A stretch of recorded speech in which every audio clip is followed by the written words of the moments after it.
is up? Welcome to my channel. My name is Franca and I'm glad you're here. I have a fun video planned for today. We are reading. Yay! If you haven't watched my 24 hours of reading, I just finished that, and during that video I read The Duke and I also read The Viscount Who Loved Me, and these are both Bridgerton books. Obviously I have the rest of the series that I didn't touch because I was missing the book Romancing Mr. Bridgerton, so I didn't read that. But now, a little book haul. I have the book. It's like this tiny version. I ordered it off Amazon and I didn't realize the size difference. I probably still will have to get this book in the regular size just so it looks pretty. At least I can read this and maybe donate it afterwards. These pages are so freaking tiny. Besides that, also on Amazon, I got If There Be Thorns and Seeds of Yesterday, which is from the Flowers in the Attic series. And this book is so pristine compared to the first book I have, so I might get a new copy of the first two books. But there is 2 books in here. I saw the last book in the series on Amazon, but it was $57, so did not get that. And then the last book I got, if you've seen my 5-star book, the top book that was recommended was The 7 Husbands of Evelyn Hugo, so I got this. I'm excited to read it. That's for those. Today we will be reading all of the Bridgerton books. So the first one we're starting with is An Offer from a Gentleman, and then we will go into the tiny Romancing Mr. Bridgerton. After that it is To Sir Philip with Love, and then we have When He Was Wicked. This is Francesca's story, and I don't know if I just watched Bridgerton like season 1 like a long time ago, but I don't really remember her, or maybe I just get her confused with the other sister. Then we have It's in His Kiss, and then the last book is On the Way to the Wedding. I'm not sure how long these will take me to get through, but we're gonna start with An Offer from a Gentleman. Obviously the first 2 books of the Bridgerton series, there's accompanying seasons, and the 3rd season of Bridgerton is about Penelope and Colin's story, which is not this book, it's the next one.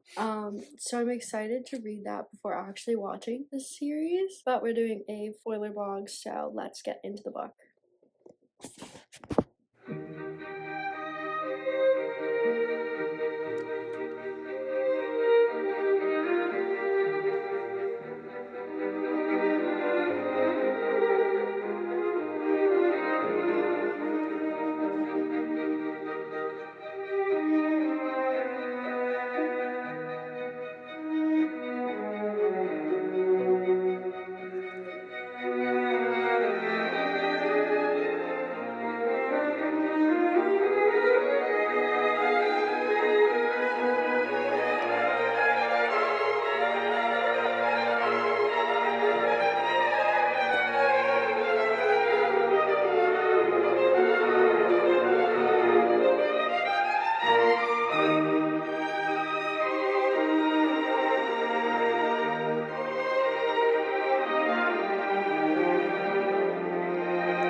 So I just read the prologue and that is it. And it low-key is giving Cinderella retelling. So we met Benedict's love interest. Her name is Sophie, and she was born out of wedlock. Her grandmother leaves her with her at her dad's house, and he takes her in and he cares for her. Then he remarries this countess who has 2 daughters. One's the same age as Sophie and one's a year older. And the mom's like, you can't be nice to her. Don't be nice to her. But then her dad dies, and in the will her dad was like to the countess, his wife at the time, he's like, you either care for my daughter or I'm not gonna give you that much money. So obviously she's gonna care for the daughter, but I wonder if it's gonna be like a Cinderella retelling. It's low-key already giving the vibes, but we'll see. Maybe there'll be a fairy godmother. The other 2 stories were like very much similar, so I'm excited that this one has started off different, and hopefully it stays that way. But I'll see you guys when something interesting happens. Okay, I'm on page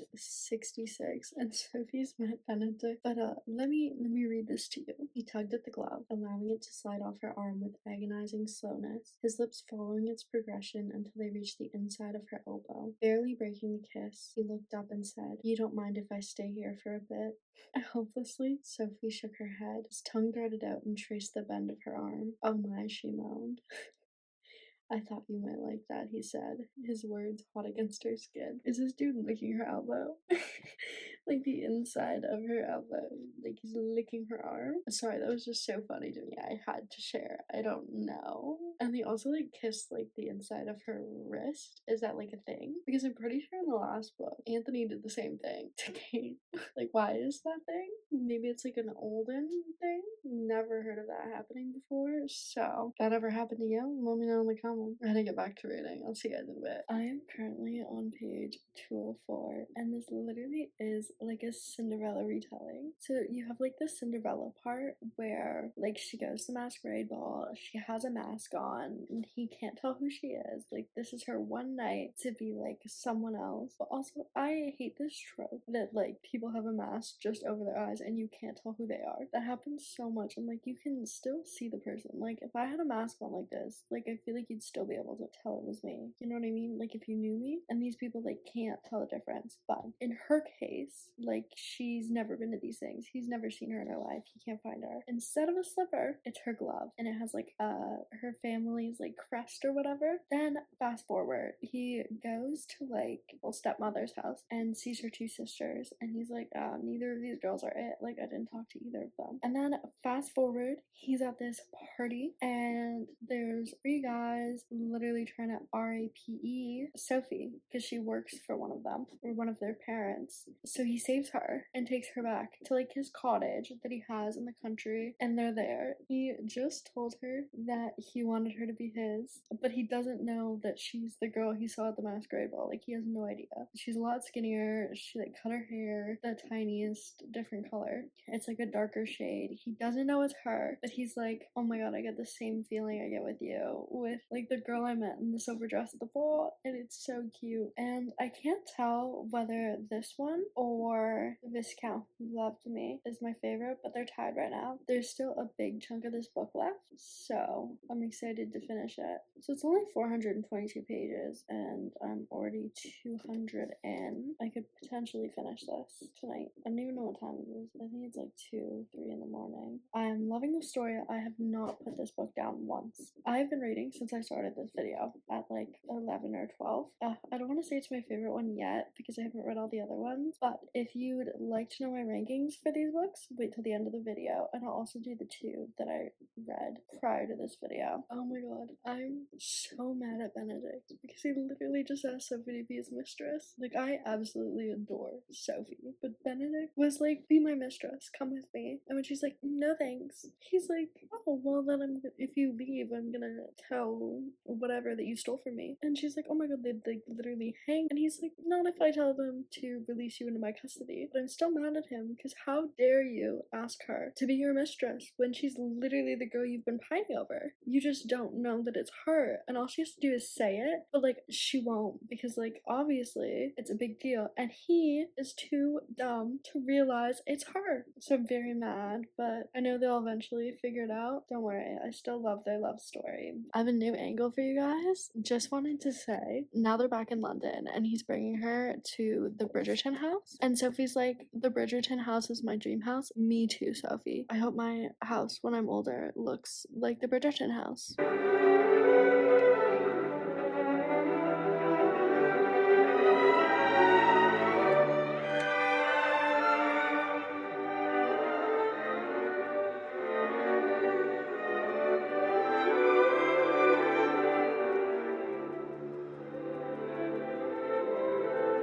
I have a prediction, guys. So, I do know the name of Eloise's book is To Sir Philip with Love, right? And Sophie used to work at Philip Cavender, I think it was. I don't remember. There's a lot of names in here. And he was a terrible person. Is that her Philip? Is that the same Philip? Now I need to finish this and finish romancing Mr. Bridgerton to read Eloise's story. I already know who Lady Whistledown is. Listen to this. The Featheringtons hosted a small dinner party yesterday eve, and although this author was not privy privileged enough to attend. Girl, what do you mean you were privileged enough to attend? You're literally a Featherington. She's throwing people off. Okay, so they finally did it, and she's currently working as his sister's a maid, and he's like, okay, I'll have your stuff brought over. And she's like, no, sir, like, I still don't want to be your mistress. And he goes, then what do you call this? And she said, a lapse in judgment. I love Sophie. Okay, so I'm reading, and there's a little snippet of Colin talking about Penelope, and he's like, I've known her forever, and I can assure you I'm not likely to fall in love with her. And then Anthony turned to Benedict and said, they'll be married within a year, mark my word. I love how they're incorporating it, because I'm excited for Colin and Penelope to fall in love and get married. I cannot tell you the excitement I feel right now. Sophie is blindfolded, right, with a scarf over her eyes, and I just read a couple lines, and I think this is where Benedict realizes that she's the lady from the masquerade ball. I'm on page 340, so I can definitely finish this today, but I literally stayed up reading all night. I just finished An Offer from a Gentleman. I loved it. It is a little Cinderella retelling kind of thing. On to the next book. The next book is Romancing Mr. Bridgerton, and this is Penelope and Colin's story, 447 pages. This is probably the one that I was most excited to read, because obviously Penelope is a big character in Bridgerton, and I'm excited to learn all her little secrets. And obviously we learned that Colin was saying some mean things about her in the other book, and I'm pretty sure he ends up marrying her, so I'd like to see Colin explain himself. So let's get into the book. I am like 100 pages into this so far, and it's pretty good. I'm just waiting for when they reveal who Lady Whistledown is. That is the part I'm most excited about. But Lady Danbury at one of the balls was like, oh my god, these balls are so boring. And she's like, I'll give an SHIT amount of money to whoever discovers who Lady Whistledown is. And she said this right in front of Penelope. Everyone in town is trying to figure out who Lady Whistledown is, and I would be too. For a hot sec, I thought they were gonna pull a fast one on me and be like, oh, Colin's Lady Whistledown. Penelope just discovered his like writing journal, and I low-key thought it was gonna be like, oh, this town, this happened, blah blah blah, this person said this to this, but it wasn't. He was writing about his like trip around the world, even though I know who Lady Whistledown is. But I low-key think that's how him and Penelope are gonna fall in love with each other, because right, she's his sister's best friend, and she's like a couple years younger than him. Literally nobody likes Penelope. Everyone's like, right now he got mad at her for looking at his journal, and he ended up like hurting his hand, and she's caring for him. She was like, oh my god, your writing's so good, and he's like, oh, tell me more. So I'm gonna keep reading and we'll see what else happens. Guys, so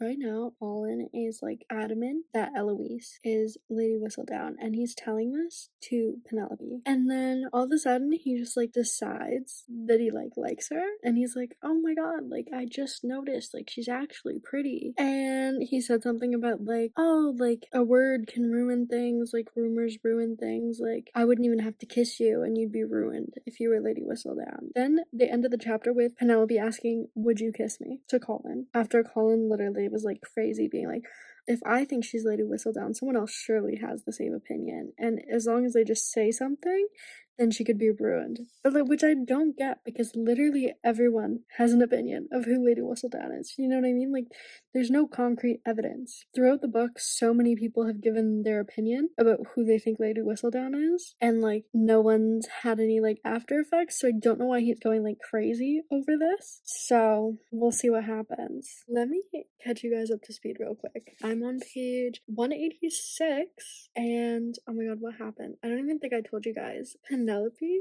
literally asked Colin to kiss her, because she's like, oh my god, I'm a spinster, like I'm never gonna know what it's like to be kissed. And he kissed her. But now they're at a party, and Lady Danbury is like, Penelope, I'm gonna help you find a man, and I'm pretty sure that man is Colin. Prior to this ball, Miss Lady Whistledown has decided she's gonna retire, and in her thing she says brothers are fighting with sisters. Who's she talking about? Colin and Eloise, because they got into a fight because Colin called out Eloise. He's like, you're Lady Whistledown. She's like, no, I'm not. So they're fighting. But she mentioned that, and it is very clear that Lady Whistledown is Penelope. I already know this. If you've seen the series, you already know this too. If you guys remember Credessa, is that her name? Something. Credessa Cowper. Credessa Cowper. She married, so she has a different last name. But generally, I have no idea how you say it. Credessa just announced to the entire ball that she is Miss Lady Whistledown, which she is definitely not. But Credessa married this guy because she thought he was really rich. He lied, which joke's on her. But now she's a widow because he passed away, and she's like got nothing going for her. So now I have to read for the rest of the day to figure out what happens. I hope she gets kicked out of society. I've been running errands all day with my mom, so I haven't been able to read that much. We're still on page 198. I'm almost at 200. I've acquired booster juice, so we're gonna see if we can knock out the rest of this book today. Because honestly, after reading the last one non-stop, obsessed with it, I feel like I could read this by the end of the day. I think it's like 7 p.m. and I'm already like halfway through. So I will see you guys when something interesting happens. It is officially the next day. I haven't read much more than I did last time, so I think I got to like page 200 and then I called it quits and went to bed. So it's a new day, and hopefully we can finish this book and I can get on to the next one, which is Eloise's story.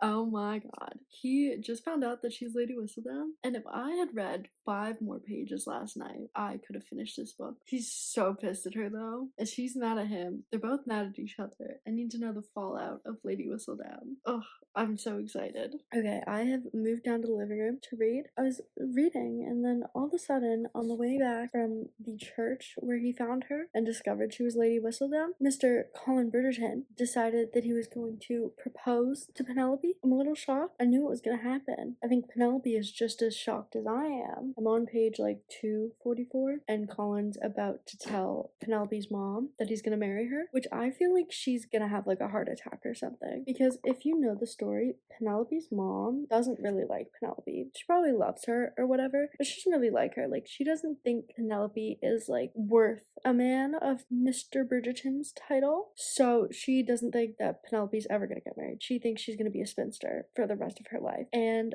her mom told Penelope that she wanted Penelope's little sister, who is the same age as the youngest Bridgerton, to marry Colin. And I think there was like, what, a 7-age gap or something big like that. And she was like, oh yeah, Felicity can dance with him and blah blah blah, even though Felicity already has a guy that she really likes and he really likes her. But her mom's like, well, Felicity's my last hope of one of my daughters marrying a Bridgerton. And it's Penelope. Penelope's gonna marry a Bridgerton. I'm excited for her dreams to come true. She's gonna marry the guy she's been in love with for her entire life. And in turn, she's gonna piss her mom off. And her mom's gonna be like, what the heck happened? Like, I didn't expect you to marry him. Okay, I just finished reading Romancing Mr. Bridgerton. Don't get me wrong, I did love it, but I have some problems. Because Mr. Colin Bridgerton could have been married to Penelope a long time ago. They've known each other for so many years. And he just magically decides when he's 33 and Penelope is 28 that he just magically decides, oh my god, I've been in love with her. How did I not know this before? So kind of mad at him. Also, her telling the town that she was Lady Bridgerton, kind of a letdown. I thought it was gonna be a little bit more dramatic. They did it like right at the end of the book, and then the book was like, okay, like we had a great time. Colin got his book published. Like, not enough drama in there for me. Not enough drama. There's like a little sprinkle of drama with Credessa, like calling her out, being like, I know who you are. You're either gonna pay me or I'm gonna tell everybody. But then like when she told people, it wasn't like this big drama. Everyone just clapped for her. So a little disappointed, but I still did love this more than The Duke and I. So, but I did really like this, and I love the fact that she was Lady Whistledown. But I do low-key wish that they just had a book fully for Penelope. Obviously, the book went into how Penelope started doing the Collins as Lady Whistledown, but I wish they'd just had a book about Penelope. I could care less about Colin, to be honest. Penelope, I want to know how you found your information. And she's like writing a novel at the end of her book about like the wallflowers. So I wonder if the author actually like turns it into a book, because I would read that. But we are done with this tiny book and we're moving on, which is To Sir Philip with Love. And I am so excited for this because in the series on Netflix, Eloise was my favorite. So I'm excited to read her story. Although I think we got a little sneak peek about Eloise's story in the last one, because at the last ball, when it is announced that Penelope is Lady Whistledown, Eloise is like, oh, really gotta go. And her mom's like, we're supposed to stay with Penelope. And she's like, oh, I really gotta go. And she makes a comment in the last book about like her younger sister's like, well, you need to get married first. And Eloise is like, oh, I will be I will be soon. Or she says like, I'm working on it or something like that. And I'm so excited to read this book. So I will see you guys. I switched up the angle for you guys. I've been reading To Sir Philip with Love and I'm currently 117 pages in. I'm obsessed. I love them. And this is like a breath of fresh air because I feel like most of the Bridgerton stories always have like the same kind of concept. Like they do all the same things. I'm loving this book so far, and maybe it's because I'm like obsessed with Eloise in the series that I'm just loving this so much. But it's like single dad and like he has 2 twin kids and they are menaces, which I love. Eloise is getting the brunt of their destruction and they're trying to get rid of her. They're like, Eloise, we don't need her. So I'm waiting for the moment where they're like, we love Eloise. Eloise literally just put a fish in Philip's daughter's bed, which I think is insane and crazy, but I'm here for it. You show those kids that you are here to be their stepmother. But I think it's really cute, and I think it's cute she put a fish in their bed. They did dump flour all over her, so I mean, a fish is a little extreme, but they also did just trip her, and now she has a black eye. So I think the fish was warranted.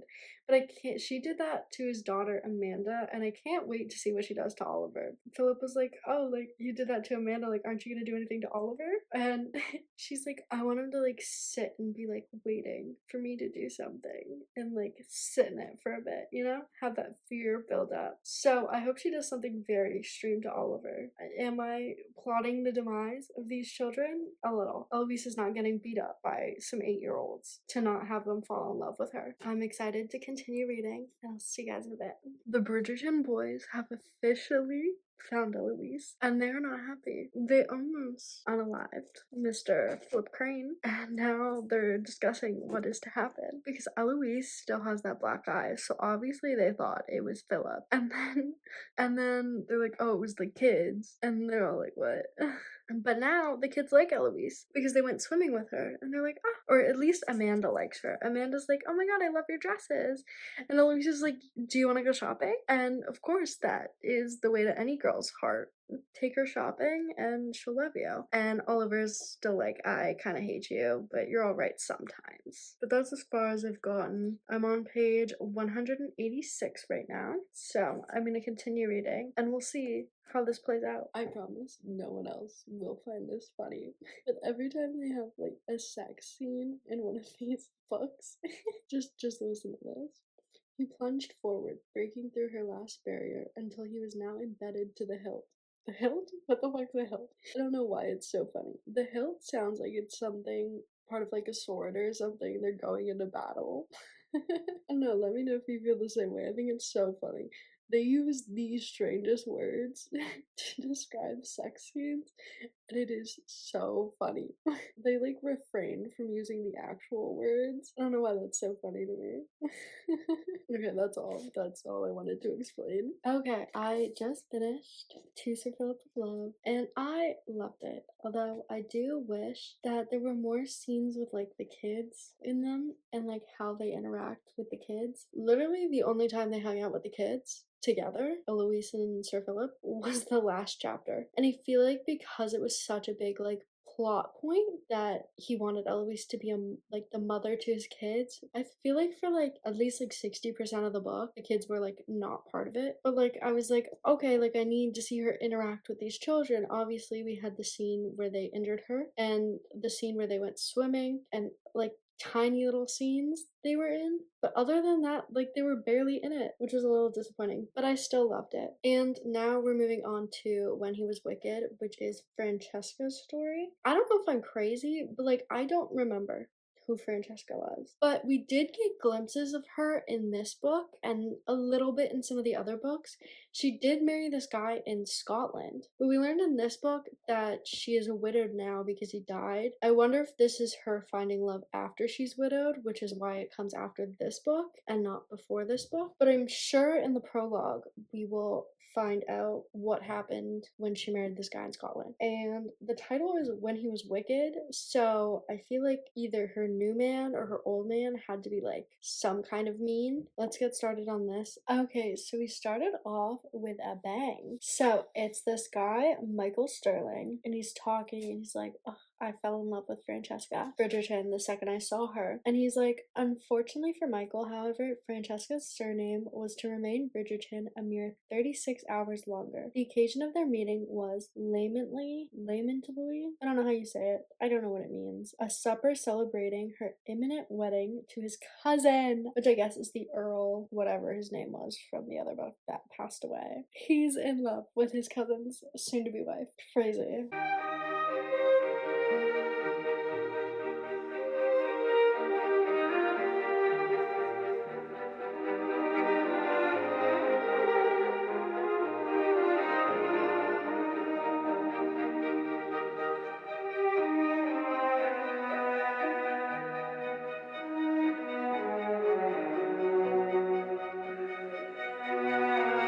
Okay, I've gotten to page like 200 of When He Was Wicked, and so far this book is like very different from all the other ones. I know I mentioned it earlier that all of them kind of feel like the same story. This one, so far, I'm only on page 200. So far, it seems very different from the other ones. Tell me why it took 6 books in the Bridgerton series to even so much as mention the Queen. Michael was at like a club or something, and someone made a comment about like the Queen, people are betting on the Queen's dogs or something like that, which obviously she has a lot of dogs. If you've seen Queen Charlotte, like this spin-off of Bridgerton, then you know. But tell me why it took 6 books to even so much as mention the Queen's name, when the Queen, in fact, in the series has such a big role. It is crazy to me how like different the books are. But also, I was looking at the back to see how many books it took for her to mention the Queen. There's 8 books, one for each kid in the Bridgerton series, right? Tell me why when I flipped the page, right? Here we have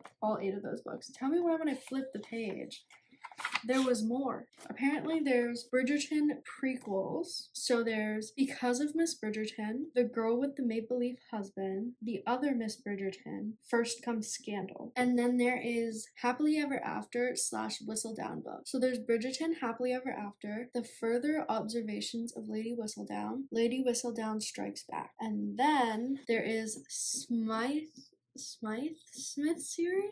Oh my god. And then there's the oh my god, I can't even say it. The Smythe Smith series. There's Just Like Heaven, A Night Like This, The Sum of All Kisses, The Secrets of Sir Richard Kenworthy, which I thought I didn't know there was a series for the Smythe Smith series. Why is that such a tongue twister? I thought that was the terrible band that literally everyone hated. From what I remember, I think it was Penelope's story. There were 4 girls in the band, and there was one that she really liked because she's like, that girl knows that they suck and she is dreading this moment, and the other 3 are loving it. Like, they think this is the best thing they've ever done. So I wonder if these 4 stories at the back are based on those girls. But I also know there's also a Queen Charlotte book that I think I saw on Amazon. So I might have to go out and get those. Even though so far they're not like, I don't know what ranking of stars I'm gonna give them, but I know none of them so far have been a 5-star book. I still absolutely love the Bridgerton series, but they're not 5-star books. And we'll get into that a little later. So there's like 12 other books in this series, even though it's already 8 books. Like, it's crazy to me that this author sat down and wrote 20 books based on Bridgerton. Maybe eventually I will go out and buy the rest of the Bridgerton books, and then we'll do another little reading Bridgerton series. But I'm gonna continue to read and we'll see what happens. Okay, so I changed and I read up to page 250, and this is starting to, I know I said it was very different from all the other books, but what just happened is so similar to The Duke and I. So Francesca went outside with this guy and they were flirting, and Michael followed her. Well, Michael ended up going outside too to like follow her, and he was listening to their conversation and they were flirty, and he's like, okay, I'm gonna leave.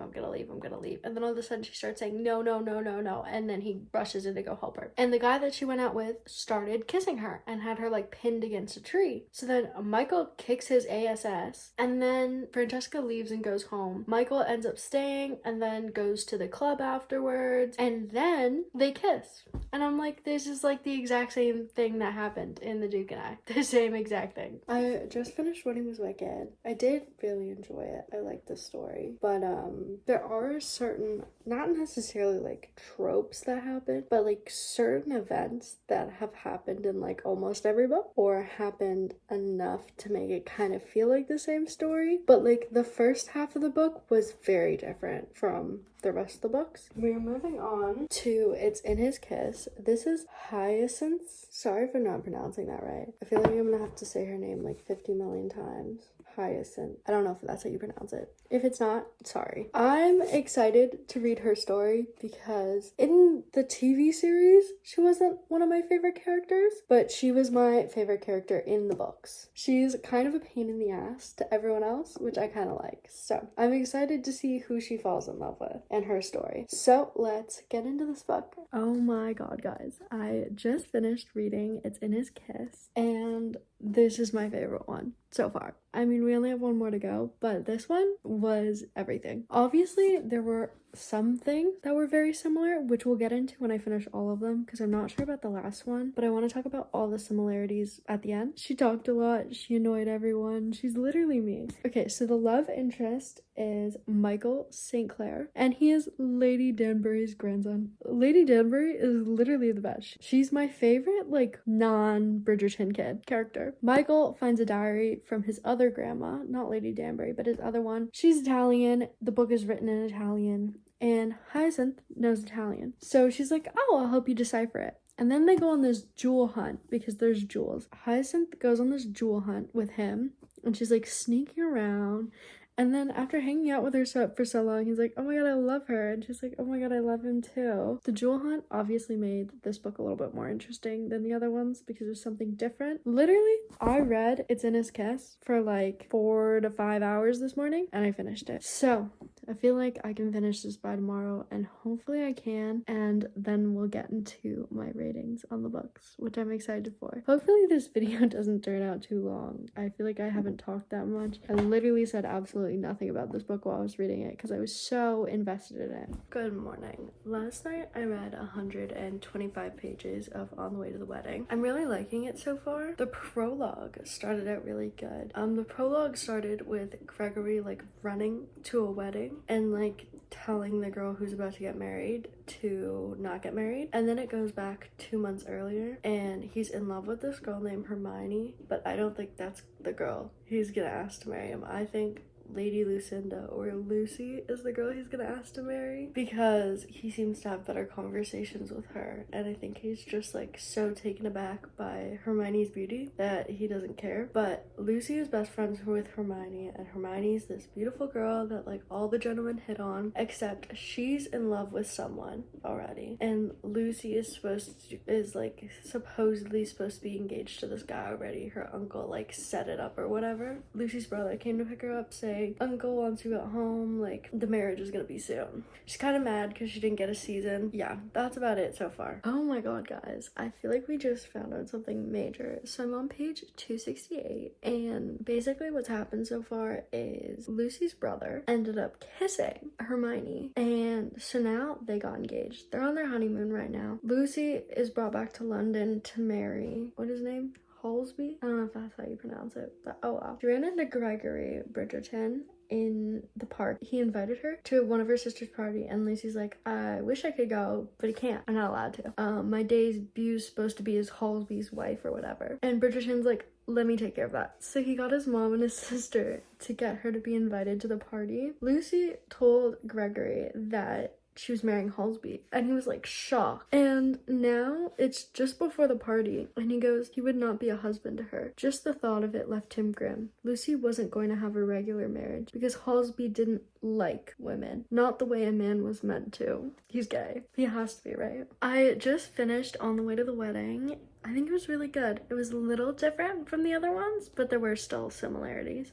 But I'm excited to talk about all these books. I still haven't read the epilogues, and I'm not sure if I want to. If you can't tell, it's pitch black outside because it is nighttime. I was gonna wait to film like the little wrap up tomorrow, but I am too excited. I'm still thinking about some of them, so I thought I'd film it now. First up, I do want to talk about the similarities in the books. Sometimes it felt like I was literally just reading the same story over and over again, except there was like one minor change. You know what I mean? So in this Bridgerton society, which I assume is actually something that used to take place, maybe. I don't know. In the Bridgerton world, right? You are not allowed to kiss anybody before you get married. But let me tell you, out of the 8 kids Miss Bridgerton had, how many do you think kissed their love interest before they got married? I'll give you a second to think about it. All 8 of them. Not a single one. Not a single one waited till they were married. You think at least one would. Not a single one. Some of them even did the deed before they got married. Aside from that, in To Sir Philip with Love, when he was wicked, and it's in his kiss, all 3 of these Bridgerton girls were told that they talk too much. And their love interest literally kept telling them, like, you need to shut up. And I was reading it, and he was like, you talk too much. And I was like, she barely said 5 words to you. In To Sir Philip with Love, On the Way to the Wedding, and The Duke and I, the love interests of the Bridgertons in these books all had terrible fathers in one way or another. They were disinterested, they were abusive. In On the Way to the Wedding and The Viscount Who Loves Me, both Bridgerton men decide they want to marry like someone who's really close to the person they end up marrying. In this one, it's his future wife's little sister, which is a little weird. And in this one, he wants to marry his future wife's best friend. Off the top of my head, those are the similarities I can think of, but I know there were so many more similarities. Now that you've sat through that, we're going to go through all the books. I'm going to give them their star ratings. I'm going to let you know what I thought about them. Before I give all these book stars, I did kind of want to go over like what the stars kind of like mean to me, I guess, because I haven't ranked any books yet. A 5-star book for me would be something like I would do anything to read this book for the first time again. Top tier, love it, wish I could live my life in this book. 4-star is I really loved the book and I enjoyed reading it, loved everything about it. Maybe there was something missing in it for me, or I just wasn't like fully connecting with it. 3 stars is I liked the book, I would recommend the book, it's just an overall good book. A 2-star for me is a book that it was alright, I liked it, but it was missing something, or it annoyed me, or I didn't like something about it, and that just ruined it for me. And then a 1-star for me is I hated this book, I wish I never bought it. So let's get into all the Bridgerton books. First up, we have The Duke and I, which is Daphne and Simon's story. This is getting a 2-star. I did really like the story. I really did like Daphne until a certain point. The thing that got me is this would have been like a 3-star book for me if Daphne had not have RAPE'd Simon. And then after that happened, I don't know, something about the way all the characters were like mad at Simon afterwards, after that happened. I don't know, it just rubbed me the wrong way because I was like, why are you mad at him? So for that reason, book is a 2-star. Next up, we have The Viscount Who Loved Me. This for me was a 3-star book. I did enjoy it. I liked that he got with Kate instead. That just reminded me. Another trope that was had in this book, and Penelope and Collins, and also On the Way to the Wedding, which is the last one. There's like the ugly duckling trope, I guess, where he ends up falling in love with this like ugly girl, and then the guys are like, wow, how had I not noticed her beauty before? She's just like so unique and special now that I like her. It was funny to read about for me because they're all like, oh my god, like she's so plain, she's so boring, like I would never get with her.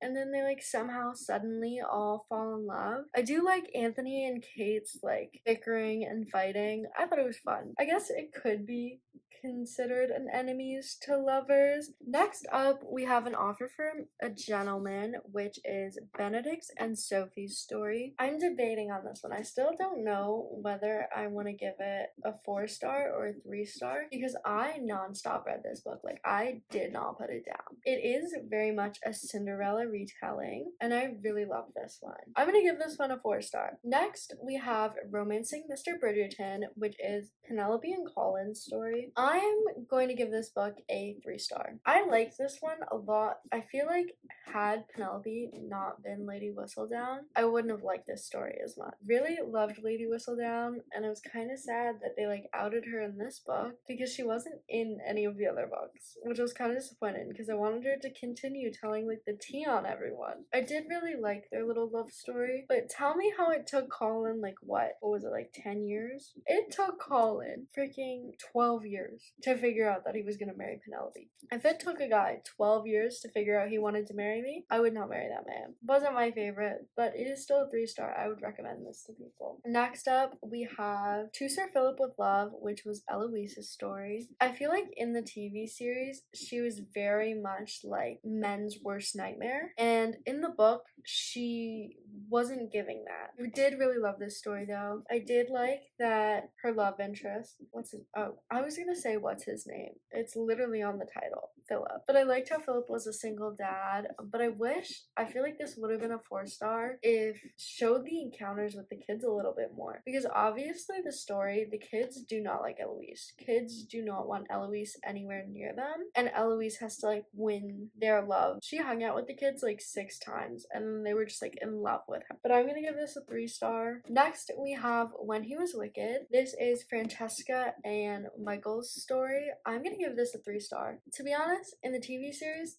didn't even know Francesca existed. I feel like I blanked, and I can picture everybody else's character very vividly in my head. Have no idea who she was. I picked up this book and I was like, who the heck is Francesca? I did like Michael, but I feel like I wasn't as connected to Francesca as some of the other characters. Next, we have my absolute favorite Bridgerton book. It's In His Kiss, which is Hyacinth's story. Throughout the books, you see some of the other siblings and other characters. Why can I not pronounce her name?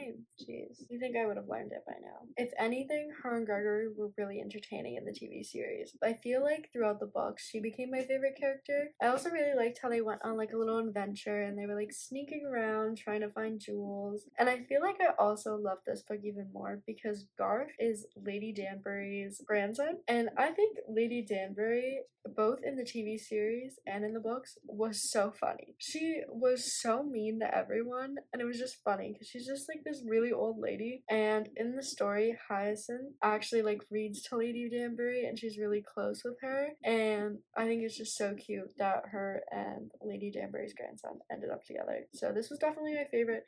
It's a 4-star book for me. And lastly, we have On the Way to the Wedding, which is Gregory's story. I did really like this book. Obviously, since it was the last one, it was very easy to pick apart the similarities from the other book. I did really enjoy it. There was some new things that caught you off guard. And I did really love the prologue. The prologue got me because Gregory over here is running. He's running where? We don't know yet. And then you find out that he's running to stop a wedding. And then you learn throughout the story that the love interest that he has isn't the actual love interest of the full book. And I realized the only book I actually read the epilogue for was The Duke and I, because I didn't realize it was the epilogue. And Daphne mentioned something about, oh, my sister-in-law Lucy. It's her mentioned his love interest before you even get to this book. So that was kind of fun. I don't know if I mentioned it or not, but I'm going to give this book a 3 stars. If you have watched the Bridgerton series, let me know down in the comment. Let me know what you thought. I'm curious. Do you agree with me? Do you not agree with me? Let me know. But thank you guys so much for watching this video. I really hope you guys enjoyed it. If you did, please like and comment down below. And if you didn't enjoy the video, feel free to leave a hate comment. I'd love to hear your opinion.